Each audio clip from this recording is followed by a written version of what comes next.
What healthy food tastes better than unhealthy food?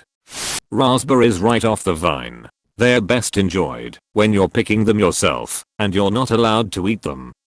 Roasted chickpeas. What's really cool is you can make them sweet or savory. You can throw some ground garlic, paprika, salt and pepper on them before you cook them, or toss them in honey and cinnamon when they're fresh out of the oven. They last a couple of days too, so you can make a big batch. They go from crunchy when fresh and hot to chewy and nutty once they've cooled. One of my favorite recipes from the Thug Kitchen series is taco filling, made from roasted chickpeas and broccoli. So good, not even a vegan, but I go crazy for that stuff. Sliced apples with peanut butter. Simple and freaking delicious. Mangoes. Best part about mangoes is that you can eat them at almost all stages of ripeness. If they are a little green, just sprinkle some salt on them. When perfect ripe, just eat them plain. When overripe, you can still eat them plain, or make mango ice cream. I think plain old grapes taste better than wine. I know.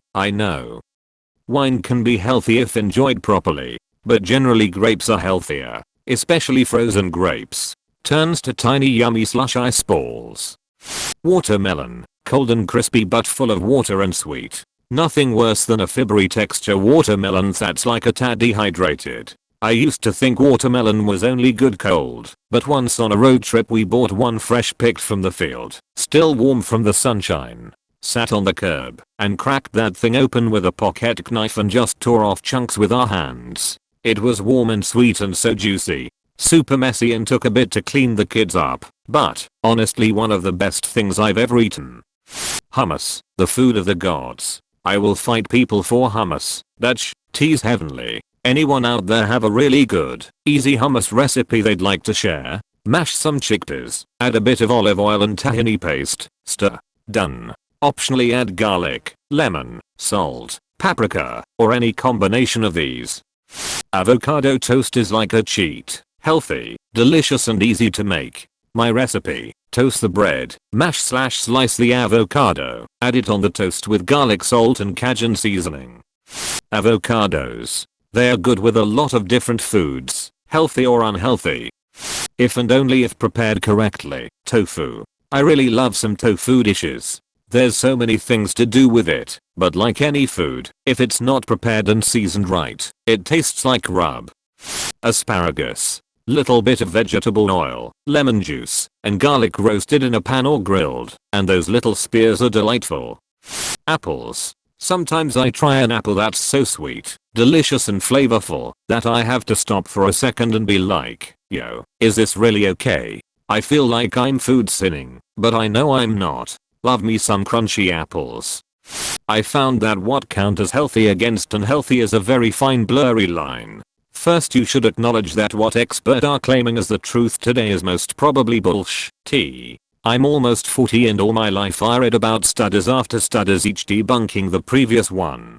For instance, we went from eggs being the devil's food to the most healthy thing you could eat because the cholesterol in it was wrongly identified as being unhealthy for you. I grew up with lots of campaign ads urging me to drink milk, and it turns out that milk is pretty useless. If you go at the root of it all, the reason for all this misinformation is money paid by the producers to influence your lifetime and eating habits. Even the saying the breakfast is the most important meal in the day is bullshit. Burgers and pizzas are not intrinsically unhealthy. It's the high level of sugar and fat that is unhealthy. By all means, indulge yourself if you don't have any other health restriction. Just remember, moderation in everything, even in moderation. If there is one enemy that must be fight against, it's sugar.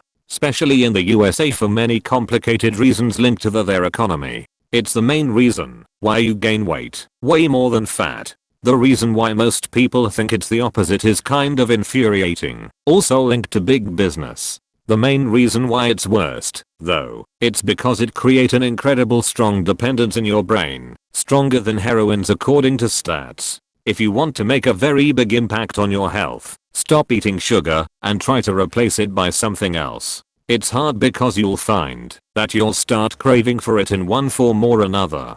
But if you cut back on the consumption, after a time, you'll find that all the other foods suddenly start tasting better because your brain will stop claiming for it like a toddler every time you're hungry. Dipping celery into buffalo chicken dip instead of crackers or chips. A bowl of pho beats top ramen any damn day. Unpopular opinion. Plain cashew nuts taste better than salted cashew nuts. How is nobody saying Brussels sprouts? They get such a bad rap, but I think they're delicious. All you need is olive oil, salt, and pepper. Put them on a skillet for 6 minutes per side. So many fruit suggestions, haha. A summary so far: properly sauteed veggies with seasoning, various veggie burgers, smoothies, dear god so many smoothies, a cucumber, celery dipped in basically anything, basically any well seasoned dish. In my opinion I like a mix of some savory, umami filled foods. Buffalo cauliflower, veggie burgers, a nice crispy chicken, or meat alternative if preferred, wrap. The list can really go on. Exploring restaurants is great for ideas that you can go home and make your own healthier meal. Source: I like food a lot. Sorry for bad quality, next video will be better. Thank you for watching.